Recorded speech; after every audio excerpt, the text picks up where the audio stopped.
ಇಲ್ಲಿನ ಅಂಬಾರಿ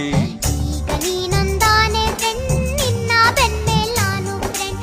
ಈಗ ನೀನೊಂದಾನೆ ಫ್ರೆಂಡ್ ನಿನ್ನ ಬೆನ್ಮೇಲ್ ನಾನು ಫ್ರೆಂಡ್ ಆನೆ ಬಂತೊಂದಾನೆ